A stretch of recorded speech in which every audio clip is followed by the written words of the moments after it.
Chris, it's very much a bumper reopening for you, and I'm sure you're pleased to be back in business. But who was this chap, Canaletto, a man who seems to have made his living out of producing 18th century postcards? Well, you're right. We're so excited to be reopening, and with this exhibition. It was supposed to open in June last year, and then it was supposed to open in January this year. Now, finally, we know it will open on May the 17th.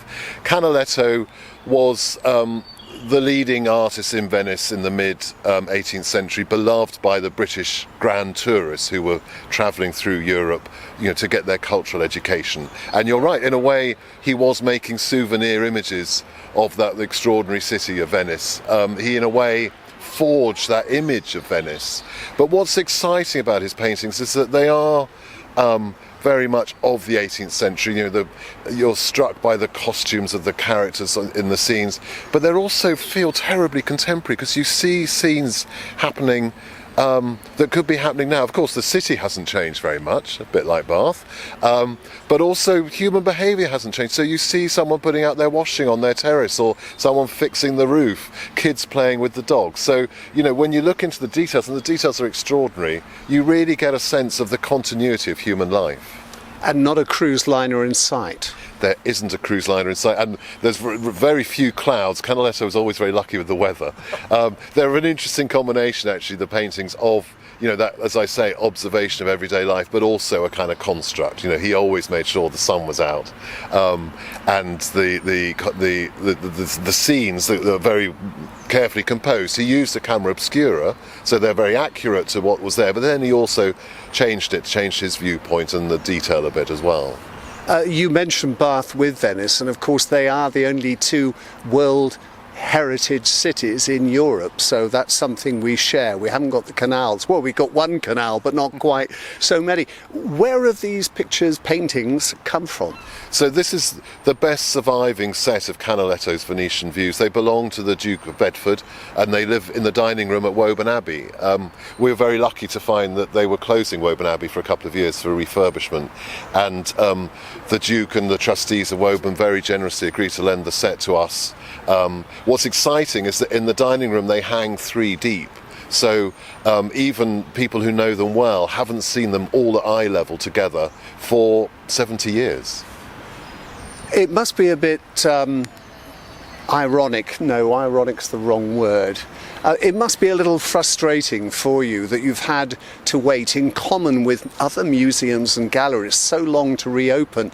A lot of people have said you can go into a department store, it's full of objects, it's full of people, but not a museum or art gallery. It has been deeply frustrating. There was a lot of lobbying of Parliament and government from museums to say we ought to be able to open when commercial galleries open. I was in London 2 weeks ago going around exhibitions, but only because the works were for sale. So yes, that has been frustrating. But the thing I think to focus on now is that we are reopening finally. The sun came out for a moment, and as everyone's frustrated about not being able to go abroad, they can come here and not only see beautiful paintings and Bath, they can also get a kind of virtual experience of Venice. There'll be lots of sighing going on, and no doubt Venice will do very well from this exhibition with people booking holidays. It's not the only exhibition you're opening with. You have some wonderful examples of Islamic art.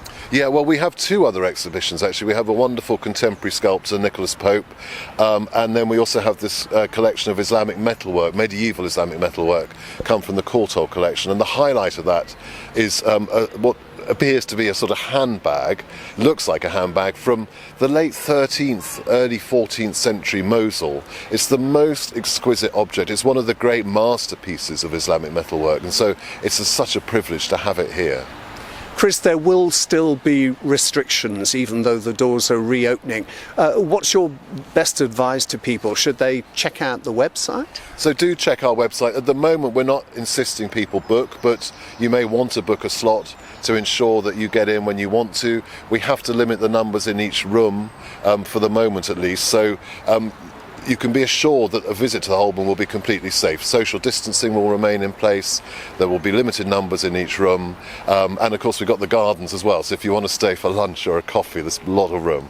There are people forming an orderly queue because the cafe's opening shortly. I deliberately chose this location to do the interview with you because we have that amazing architectural extension behind you.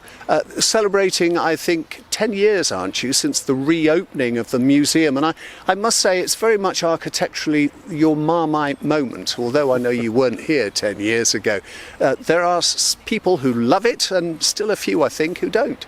I mean, I've met one or two people who don't love this building, but hundreds and hundreds who really do. And I think I was reflecting on this morning, that Friday is the 10th anniversary of the reopening of the Holburne. It's ironic we won't be open quite, but just a couple of days afterwards we will. And I was thinking what an extraordinary addition that was to Bath, and what an amazing achievement of, you know, my predecessor and the trustees and staff of that time, that you know, what had been a loved but dusty old museum became, you know, one of the great regional art galleries in the country.